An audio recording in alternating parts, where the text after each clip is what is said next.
Ready করব, একসাথে খাওয়া দাওয়া করবো। আর আজকে তেমন কোনো কাজ নাই, বাইরে যাওয়া নাই, কিন্তু বাসাটা যে এত গোছাইতে চাই কখনোই গোছানো হয়নি। তার কারণ হয় এত পরিমাণ ব্যস্ত থাকি, তারপর আয়েশকে নিয়ে অনেক ব্যস্ততা আর কি সময় পার করতে হয়, যার জন্য বাসাটা আমার মনে হয় কি আস্তে আস্তেই গোছাতে হবে, এরকম একবারে কখনোই মনে হয় না গোছাতে পারবো।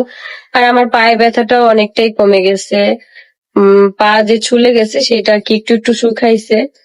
তো এখন অনেকটাই আলহামদুলিল্লাহ ভালো, কিন্তু কালকে আমার শরীরের অবস্থা যে পরিমাণ খারাপ ছিল, মনে হয়েছে কি আমার শরীর এত পরিমাণ ওজন হয়ে আছে, এত পরিমাণ ভার হয়ে আছে।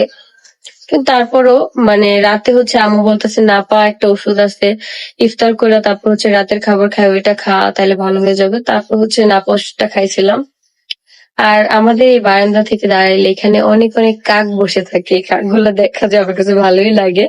আরেকটা বাসায় হচ্ছে কবুতর পালে। তো এই জায়গায় না অনেকেই হচ্ছে ছাদে অনেক কিছু পালে। অনেক আগে একটা ছাদে তো দেখছি যে কাশফুলও হয়েছে। ভাই রে ভাই, এটা আমি তোমাদেরকে ভাবছি দেখাবো, বাট এখন এখান থেকে দেখা যায় না, এখন তো কাশফুলের সিজন না। যদি কখনো আর কি ওইরকম হয় আমাদের বাসার আশেপাশে তোমাদেরকে দেখাবো। তো চলো আজকে কি কি করি সবকিছু তোমাদেরকে দেখাবো। এই যে দেখো আমাদের বাসাটা কতটা এলোমেলো। আসলে ছোট বাচ্চারা বাসা থাকলে তখন এলোমেলো হবে, এটাই স্বাভাবিক। এই যে দেখো খাটের উপর ছোট বালিশ, কাঁথা, তারপর ওই যে মোবাইল দিয়ে হচ্ছে একটু কার্টুন দেখে সেইটা। আর এই যে দেখো গাড়ি টাড়ি দিয়া পুরাই অবস্থা খারাপ।